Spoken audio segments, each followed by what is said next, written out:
जय श्री कृष्णा, राधे धे। आप सभी को भादो मास के शुक्ल पक्ष की जय एकादशी की हार्दिक शुभकामनाएं। इस एकादशी को देवसोनी एकादशी या हरिशयनी एकादशी भी कहा जाता है।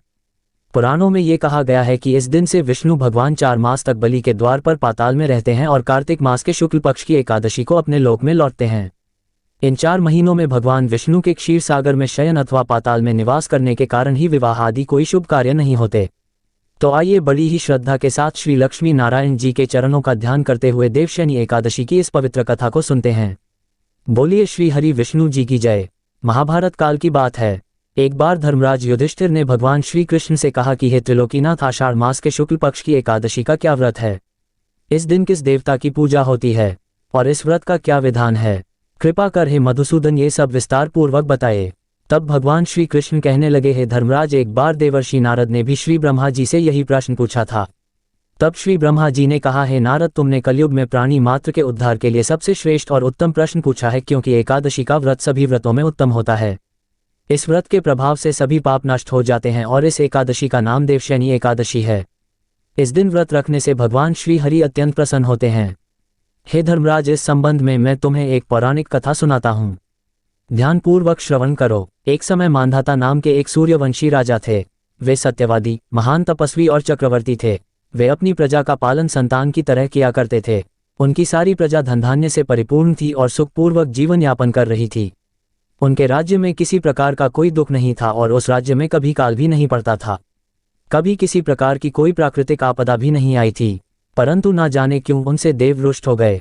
नामालूम राजा से क्या भूल हो गई कि एक बार उनके राज्य में भीषण अकाल पड़ गया और प्रजा अन्न की कमी के कारण अत्यंत दुखी रहने लगी। राज्य में होने वाले सभी यज्ञ बंद हो गए। काल पीड़ित प्रजा एक दिन दुखी होकर अपने राजा के पास जाकर प्रार्थना करने लगी कि हे राजन, समस्त संसार की सृष्टि का मुख्य आधार वर्षा है और इसी वर्षा के अभाव में राज्य में भीषण अकाल पड़ गया है और अकाल से प्रजा भूख मर रही है।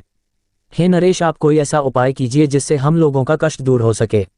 अगर जल्दी ही इस अकाल से मुक्ति ना मिली तो विवश होकर प्रजा को किसी दूसरे राज्य में शरण लेनी पड़ेगी। प्रजाजनों की बात और दुख सुनकर राजा कहने लगे, आप लोग सत्य कह रहे हैं कि वर्षा ना होने से आप सभी बहुत दुखी हैं। राजा के पापों के कारण ही प्रजा को कष्ट भोगना पड़ता है। मैं बहुत सोच विचार कर कह रहा हूँ, परंतु फिर भी मुझे अपना कोई दोष नहीं दिखाई दे रहा।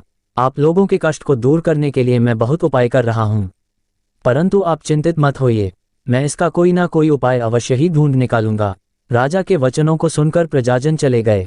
राजा मांधाता भगवान की पूजा कर कुछ मुख्य व्यक्तियों को साथ लेकर वन को चलते हैं। वहां वह ऋषि मुनियों के आश्रमों में घूमते घूमते अंत में ब्रह्मा जी के मानस पुत्र अंगिरा ऋषि के आश्रम पहुंच गए। रथ से उतरकर राजा आश्रम में गए। वहां ऋषि अभी नित्य कर्म से निवृत्त हुए ही थे कि राजा ने उनके समक्ष पहुंचकर उन्हें प्रणाम किया। ऋषि ने राजा को आशीर्वाद दिया, फिर पूछा, हे राजा, आप इस स्थान पर किस प्रयोजन से पधारे हैं? सो कहिए। तब राजा कहने लगे, हे महर्षि, मेरे राज्य में 3 वर्ष से वर्षा नहीं हो रही, जिससे भीषण अकाल पड़ गया है। मेरी प्रजा भयंकर कष्ट भोग रही है। राजा के पापों के प्रभाव से ही प्रजा को कष्ट मिलता है, ऐसा शास्त्रों में लिखा है। मैं तो धर्म के अनुसार राज्य करता हूँ, फिर यह अकाल कैसे पड़ गया, इसका मुझे अभी तक पता नहीं लग सका है। अब मैं आपके पास इसी संदेह की निवृत्ति के लिए आया हूँ। मुनिवर, आप कृपा कर मेरी इस समस्या का निवारण करें। मेरी प्रजा के कष्ट को दूर करने के लिए कोई उपाय बताए।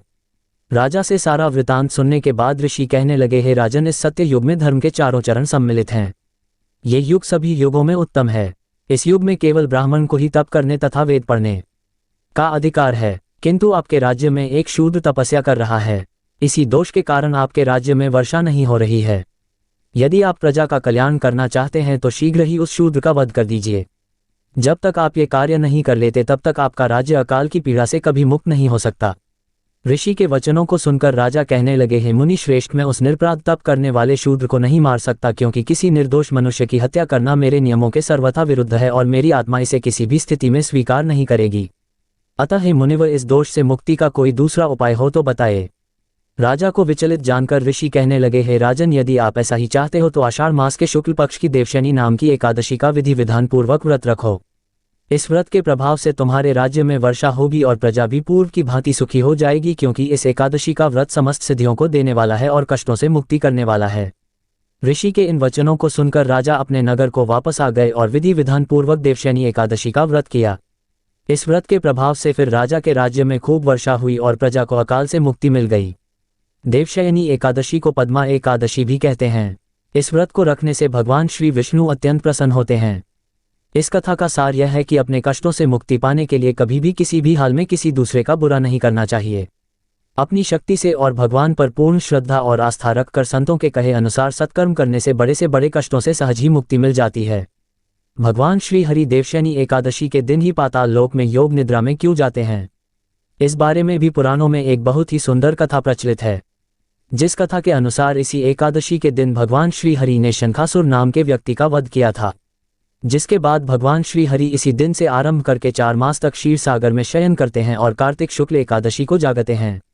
एक अन्य कथा के अनुसार भगवान श्री हरि वामन रूप में दैत्य बाली से यज्ञ में 3 पग दान के रूप में मांगते हैं, तो वह पहले पग में समस्त दिशाओं सहित संपूर्ण पृथ्वी और आकाश को नाप लेते हैं। दूसरे पग में उन्होंने स्वर्ग को नाप लिया और तीसरा पग रखने के लिए जब कुछ विशेष नहीं बचा तो बाली ने अपना सर रखते हुए निवेदन किया कि हे प्रभु, आप अपना तीसरा पग मेरे शीश पर रखें। बाली के इस दान और समर्पण से प्रसन्न होकर भगवान श्री हरि ने बाली को पाताल का अधिपति बना दिया और वर मांगने के लिए कहा। बाली ने कहा, प्रभु आप सदा मेरे महल में ही रहे, यही मुझे चाहिए। अब भगवान विष्णु बाली को दिए हुए वचन के बंधन में बंध चुके थे। ऐसे में जब भगवान विष्णु पाताल लोक में निवास करने लगे तो माता लक्ष्मी जी भगवान श्री हरि की पत्नी है, वे बहुत दुखी हुई। इधर सृष्टि के संचालन कार्य में भी बाधा आने लगी। तब भगवान विष्णु के अनुपस्थित रहने के कारण माता लक्ष्मी बहुत दुखी हुई और उन्होंने बाली को अपना भाई बनाया। बाली से भगवान को वचन मुक्त करने का अनुरोध किया। तब इसी दिन से भगवान विष्णु वर का पालन करते हुए वचन का पालन करते हुए 4 महीने तक देवशयनी एकादशी से लेकर देवउठनी एकादशी तक पाताल लोक में निवास करते हैं। अतः देवशयनी एकादशी को सौभाग्य की एकादशी के नाम से भी जाना जाता है और मोक्ष की इच्छा रखने वाले मनुष्यों को इस एकादशी का व्रत अवश्य ही करना चाहिए। बोलिए श्री हरि विष्णु जी की जय। अब सुनेंगे एकादशी माता की कथा। प्रेम से बोलिए एकादशी माता की जय। सत्ययुग में मुर नामक एक भयंकर दैत्य था। वह बड़ा बलशाली और भयानक था। उस भयानक और प्रचंड शक्तिशाली दैत्य ने इंद्र, आदित्य, वसु, वायु, अग्नि आदि समस्त देवताओं को पराजित करके स्वर्ग से भगा दिया। तब इंद्र सहित सब देवताओं ने भयभीत होकर भगवान उमापति भोले शंकर को अपने दुखों का कारण और उस भयानक दैत्य का वृतांत सुनाया। देवता हाथ जोड़कर बोले, हे कैलाशवासी अविनाशी मूर दैत्य के भय से भयभीत होकर समस्त देवी देवता बेचैन हुए मृत्युलोक में मारे मारे फिर रहे हैं। समस्त सुर समाज को बेचैन देखकर और उनकी अनन्य विनय सुनकर भगवान भोले भंडारी बोले, हे देवताओं, तीनों लोकों के स्वामी और भक्तों के समस्त दुखों का विनाश करने वाले भगवान विष्णु की शरण में जाओ, वे ही तुम्हारे इस महान कष्ट का निवारण करेंगे। भगवान शिव जी की यह बात सुनकर इंद्र आदि समस्त देवता एकत्रित होकर क्षीर सागर जहाँ शेषनाग की शैया पर भगवान कमलापति शयन कर रहे थे वहां जा पहुंचे। वहां पहुंचकर भगवान विष्णु को सोते हुए देखकर सभी देवता हाथ जोड़कर और नतमस्तक होकर स्तुति तथा विनती करने लगे। देवताओं ने कहा, हे शंख, चक्र, गदा, पद्मा तथा वनमालाओं से अलंकृत देवाधिदेव, हे देवताओं द्वारा स्तुति करने योग्य आपको कोटि कोटि प्रणाम है। हे सुर नर मुनि जन की रक्षा करने वाले महाप्रभु, आपको बारंबार नमस्कार है। हे दया के धाम प्रभु, आप हमारी रक्षा कीजिए। दैत्यों से भयभीत होकर हम आपकी शरण आए हैं। आप ही इस समस्त ब्रह्मांड के कर्ता, धर्ता और माता पिता हैं। आप ही उत्पत्ति और पालनकर्ता तथा संहार करने वाले और सबको शांति प्रदान करने वाले हैं। आकाश और पाताल भी आप ही हैं। आप ही हम सबके पितामह सूर्य, चंद्र, अग्नि, वायु, ब्रह्मा, हव्य, कव्य, मंत्र, तंत्र, यज्ञमान, यज्ञ, कर्मकर्ता और भोक्ता भी आप ही हैं। आप सर्वव्यापक हैं। आपके अतिरिक्त चर अचर कुछ भी नहीं है। हे महाप्रभु, दैत्य मूर ने हमें पराजित करके स्वर्ग से भगा दिया। हम सब देवता इधर उधर मारे मारे फिर रहे हैं। सो हे मधुसूदन, आप उन दैत्यों से हम सब की रक्षा कीजिए, रक्षा कीजिए। देवताओं की यह विनती सुनकर भगवान कमलापति बोले, हे सुरों, ऐसा मायावी दैत्य कौन है? उसमें ऐसा कितना बल है? वह किसके आश्रय है तथा वह कहाँ रहता है? ये सब मुझसे कहो। भगवान विष्णु की यह बात सुनकर देवराज इंद्र बोले, हे प्रभु, प्राचीन काल में नाड़ी जन नाम का एक राक्षस था। उसी का पुत्र महाबलशाली महापराक्रमी विश्वविख्यात मुर नाम का दैत्य है। वह चंद्रावती नामक नगरी में रहता है। उस महाअसुर ने समस्त देवताओं को स्वर्ग से निकाल के अपना अधिकार कर लिया है। वह स्वयं इंद्र, अग्नि, वरुण, कुबेर, यम आदि सबके स्थान पर अपना आधिपत्य जमाकर और स्वयं सूर्य बनकर प्रकाश करता है। हे असुर निकंदन, उस दैत्य का संहार करके हम सब देवताओं की रक्षा कीजिए। हम सब आपकी शरण हैं। इंद्र के यह वचन सुनकर भगवान कमलापति बोले, हे देवताओं, तुम घबराओ मत। मैं शीघ्र ही तुम्हारे शत्रु का संहार करूंगा। तुम सब अब चंद्रावती नगर को चलो। समस्त देवताओं सहित भगवान विष्णु भी चंद्रावती नगर को चल दिए। उस समय दैत्यराज मुर दैत्य सेना सहित युद्ध भूमि में बड़े अभिमान से गरज रहा था।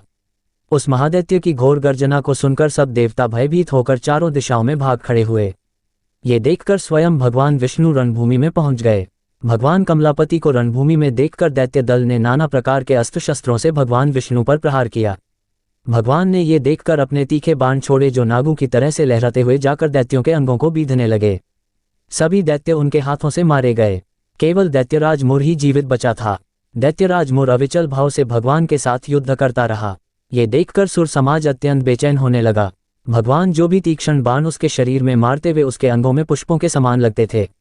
शस्त्रों से उस महादैत्य का शरीर छिन्न भिन्न हो गया, परंतु वह फिर भी युद्ध करता रहा। इसके बाद भगवान और दैत्य का मल्ल युद्ध होने लगा। इस प्रकार 10,000 वर्ष तक दोनों का युद्ध हुआ, परंतु वह महाबली दैत्य फिर भी पराजित नहीं हुआ। तब भगवान उस मुरदैत्य से लड़ते लड़ते थक गए और बद्रिका आश्रम को चले गए। वहां पर हेमवती नाम की एक सुंदर गुफा थी। विष्णु भगवान उस गुफा में विश्राम करने लगे। वह गुफा 12 योजन लंबी और उसका एक ही द्वार था। दैत्यराज मोर भी भगवान का पीछा करते हुए उस गुफा में पहुंच गया। वह दैत्य भगवान विष्णु को सोया देखकर उन्हें मारने के लिए उद्यत हुआ। वह भी मारने का प्रयत्न कर ही रहा था कि उसी क्षण विष्णु भगवान के शरीर से एक अति तेजस्वी तथा अत्यंत प्रभावशाली कन्या अस्त्र शस्त्र धारण किए हुए उत्पन्न हुई। उस कन्या के बल पराक्रम को देखकर आश्चर्यचकित हुआ मूर उसके साथ युद्ध करने लगा। उस कन्या के युद्ध कौशल, पराक्रम तथा वीरता को देखकर दैत्य ने विचार किया कि इस कन्या को इतना भयानक युद्ध करना किसने सिखाया है। ये तो बड़ा भयंकर युद्ध करती है। वह भी विचार कर ही रहा था कि उस प्रभावशाली देवी ने एक ऐसा बाण मारा कि दैत्यराज का रथ टूटकर चूर चूर हो गया। देवी ने उसके अस्त्र शस्त्रों को काटकर टुकड़े टुकड़े कर दिए। अब वह भयानक दैत्यराज मोर मल्ल युद्ध करने लगा, परंतु देवी ने धक्का मारकर उसे मूर्छित कर दिया। जब वह दैत्य मूर्छा से जागा तो उस कन्या ने उसका सिर काट डाला। इस प्रकार वह दैत्य तो पृथ्वी पर गिरकर मृत्यु को प्राप्त हुआ और बाकी दैत्य भयभीत होकर पाताल लोक को भाग गए। जब भगवान विष्णु की निद्रा टूटी तो उन्होंने मूर दैत्य के कटे हुए सिर तथा दोनों हाथ जोड़कर खड़ी हुई एक कन्या को देखा। भगवान उस कन्या से पूछने लगे, हे देवी, जिस दैत्य के भय से इंद्र आदि सब देवता भयभीत होकर स्वर्ग को छोड़कर भाग गए थे उसको किसने मारा है? वह कन्या कहने लगी, भगवान, जब आप निद्रा में थे तब ये दैत्य आपको मारने के लिए उद्यत हुआ था। उस समय आपके शरीर से उत्पन्न होकर मैंने इस दैत्य का वध किया है।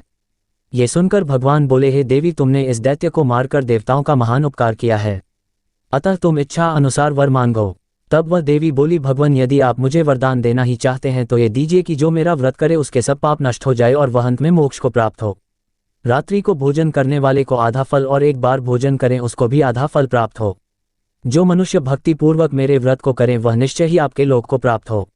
जो कोई मेरे व्रत में एक बार भी भोजन ना करें उसको धर्म, धन और मुक्ति प्राप्त हो। भगवान ने कहा, हे कल्याणी, ऐसा ही होगा। मेरे और तुम्हारे भक्त एक ही होंगे और वे जीवन में सभी सुखों को प्राप्त करेंगे तथा अंत में मेरे लोक को प्राप्त होंगे, क्योंकि तुम एकादशी को उत्पन्न हुई हो, अतः तुम्हारा नाम एकादशी होगा। तुम मुझे सब तिथियों से प्रिय हो, इस कारण तुम्हारे व्रत का फल सभी तीर्थों से अधिक फलदायी होगा। भगवान के ऐसे उत्तम वचनों को सुनकर वह देवी अत्यंत प्रसन्न हुई।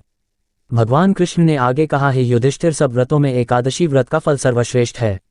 एकादशी व्रत करने वालों को मैं मोक्ष पद देता हूँ, उसके शत्रुओं का नाश एवं समस्त विघ्नों को नष्ट करता हूँ। यह मैंने एकादशी की उत्पत्ति का सब वृतांत बताया है। एकादशी पापों को नष्ट करने वाली तथा सिद्धि देने वाली है। जो मनुष्य इस एकादशी महात्म्य को पढ़ता अथवा सुनता है उसको अश्वमेघ यज्ञ का फल प्राप्त होता है। प्रेम से बोलिए एकादशी माता की जय, विष्णु भगवान की जय। अब हम सुनेंगे गारस माता की दूसरी कहानी और उसके बाद में भगवान श्री कृष्ण के किसी भी एक स्वरूप की कथा अवश्य सुननी चाहिए, क्योंकि एकादशी के दिन भगवान श्री कृष्ण जी की पूजा भी की जाती है।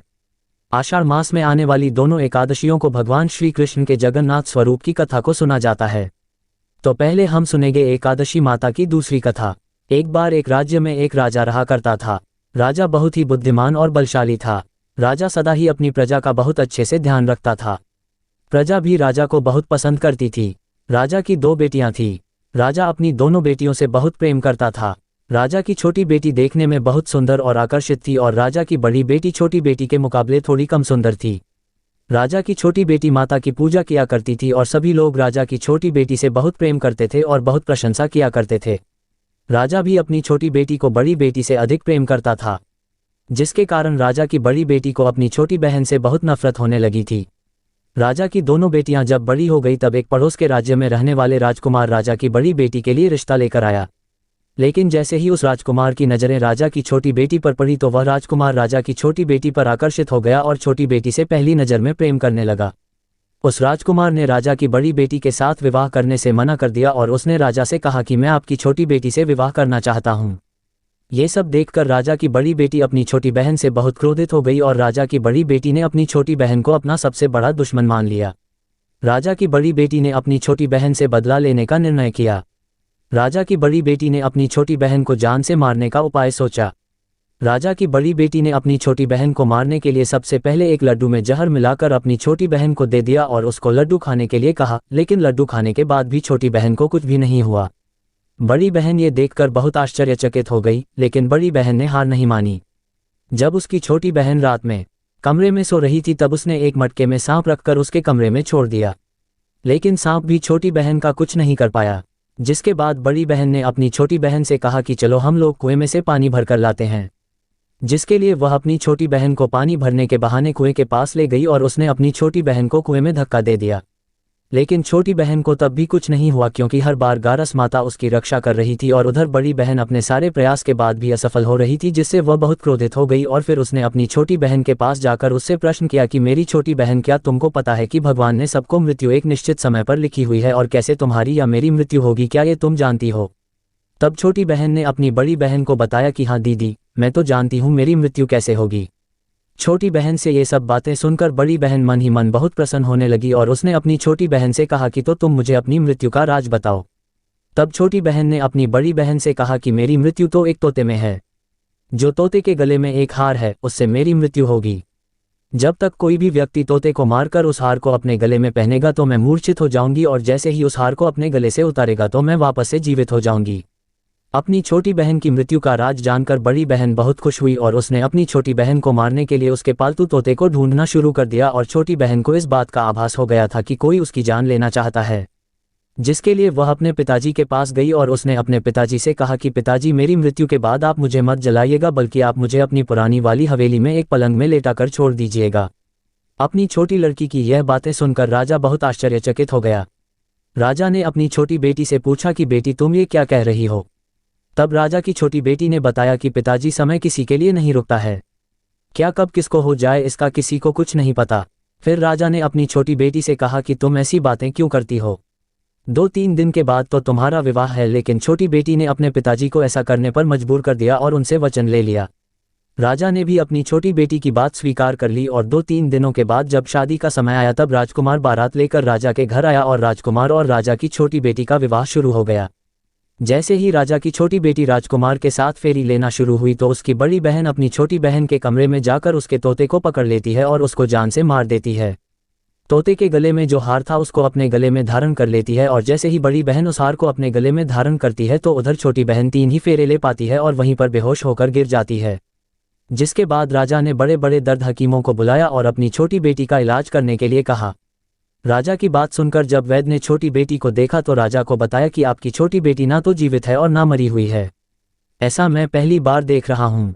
राजा ने वैद्य और हकीम को ये बात बाहर बताने से मना कर दिया और उनको कहा कि अगर तुमने यह बात किसी को बाहर बताई तो हम तुमको फांसी दे देंगे।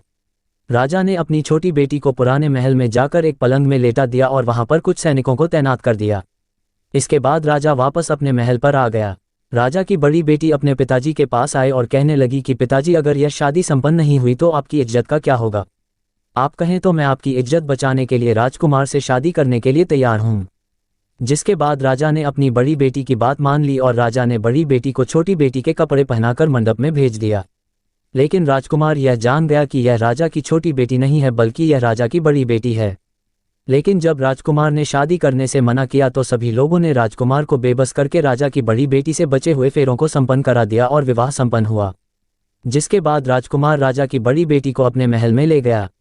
विवाह होने के बाद राजकुमार उससे ना तो बात करता था, ना उसे पसंद करता था और ना ही उसके आसपास भटकता था और राजकुमार ने यह फैसला लिया था कि वह अपनी प्रेमिका को ढूंढ कर रहेगा और यह जानकर रहेगा कि उसके साथ क्या हुआ है।